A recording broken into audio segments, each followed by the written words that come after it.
Art for arts সেক, শিল্পের জন্য শিল্প। তাই শিল্পের নেশায় বুঁদ হয়ে শিল্পীরা ডুব দেয় কল্পনার মহাসাগরে। সেখান থেকেই কুড়িয়ে আনে চিত্র ও ভাস্কর্য তথা শিল্পের উপাদান। চিত্র বা চিত্রকলা হলো দ্বিমাত্রিক তলে রং তুলি দিয়ে ফুটিয়ে তোলা এক দৃশ্যমান শিল্প। অপরদিকে ভাস্কর্য হলো ধাতু, কাঠ, পাথর বা মাটি খোদাই করে ত্রিমাত্রিক শিল্পের রূপ। এমনই এক অসাধারণ শিল্পকর্ম দেখা গেল পূর্ব মেদিনীপুর জেলার খেজুরির মেদিনী কলাকুঞ্জের আর্ট গ্যালারিতে। ভাস্কর অনিন্দ্য সেন তার স্বর্গত পিতার ইচ্ছাকে প্রাধান্য দিয়ে নিজের বসত বাটিতে তিল তিল করে গড়ে তুলেছেন এক অনিন্দ্য সুন্দর আর্ট গ্যালারি, যেখানে অতীত, বর্তমান, সামাজিক, রাজনৈতিক প্রেক্ষাপটে তৈরি হয়েছে নানান শিল্পকর্ম। একদিকে রং তুলি দিয়ে বাস্তব এবং কল্পনার জগৎকে শিল্পী ফুটিয়ে তুলেছেন, অপরদিকে কঠিন ধাতব পদার্থ, কাঠ, মাটি ইত্যাদি খোদাই করে অতীত ও বর্তমানের সমতা ও অসমতার অনবদ্য বিষয়কে জীবন্ত করে তুলেছেন। সমসাময়িক প্রেক্ষাপটে চিত্র ও ভাস্কর্য শিল্প সামাজিক, রাজনৈতিক, ব্যক্তিগত অনুভূতি এবং সাংস্কৃতিক পরিচয় তুলে ধরার শক্তিশালী মাধ্যম হিসাবে কাজ করে।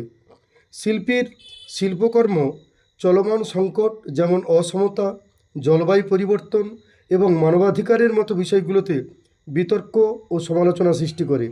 এটি আমাদের ইতিহাস সংরক্ষণ এবং আধুনিক স্থাপত্য ও স্থানের নান্দনিকতা বৃদ্ধি করে।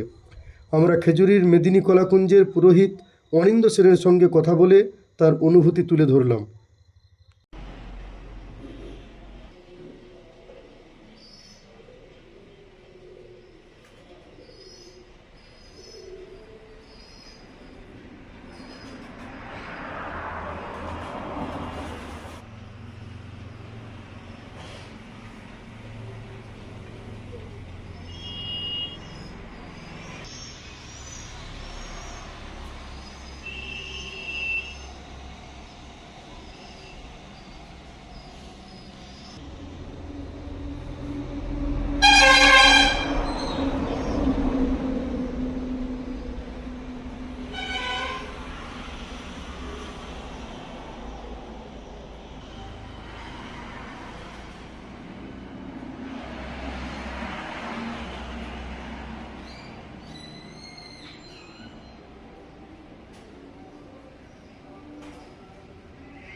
নিজেকে এই রকম একটি সাংস্কৃতিক অঙ্গনে নিজেকে তুলে ধরেছেন।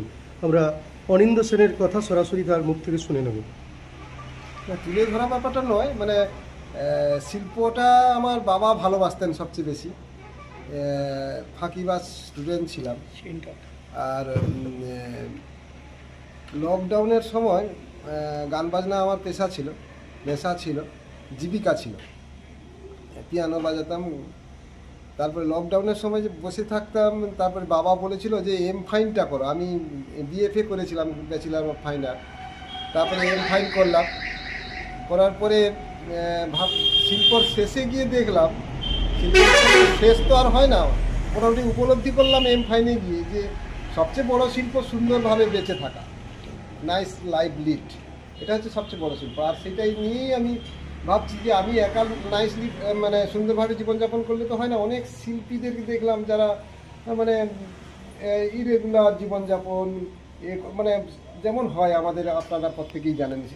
আমি তাদেরকে একটা প্ল্যাটফর্ম দেওয়া। আমাদের খেজুরির বুকে কিন্তু একটা আর্ট গ্যালারি নেই, এবং ইভেন পশ্চিম মেদিনীপুর পূর্ব মেদিনীপুর ঘুরে এলেও একটা আর্ট গ্যালারি নেই, যে আবার আমাদের এই সব এলাকার ছেলেরাও আবার কলকাতাতে গিয়ে এক্সিবিশন করতেও পারে না, যে একটা ছবি টাঙিয়ে নিয়ে এখান থেকে নিয়ে গিয়ে এক্সিবিশন করি একটা আর্ট গ্যালারিতে, সেই সামর্থ্যও নেই আমি জানি। এবারে আমাকে ঈশ্বর অনেক কিছুই দিয়েছেন, হ্যাঁ, সব কিছু হয়তো দেননি, কিন্তু অনেক কিছু আমি পেয়েছি, অনেক কিছুই দিয়েছেন, সেটা আমার আবার চাওয়ার চেয়েও বেশি।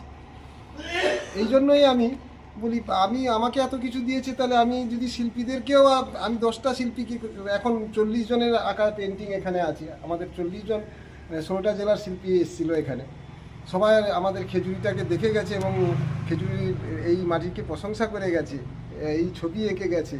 আর এই ছবিটা আমি আমার এখানে আর্ট গ্যালারিতে আছে, এটা আমি অনেক সমৃদ্ধ, আর এটা নিয়েই আমার সকাল সন্ধ্যা কাটে। আগামী প্রজন্মের শিল্পী যারা উঠে আসছে, হুম। আপনাদের মতো শিল্পী, গুণী শিল্পীদের হাত ধরে তাদের উদ্দেশ্যে কি বার্তা দেবেন? উঠে আসা ওদেরকে,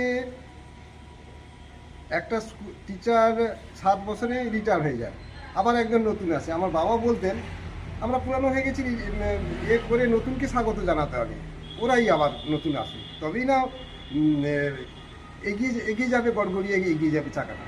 প্রত্যেক শিল্পীকে আমার এখানে যারা এসেছিলেন, তাদেরকে আমি স্যালুট জানাই, নমস্কার জানাই, প্রণাম জানাই। বয়স্করাও এসেছিলেন, ওরা আমাকে সমৃদ্ধ করে গেছে এবং আমার খেজুরিবাসীকেও সমৃদ্ধ করে গেছে, হ্যাঁ।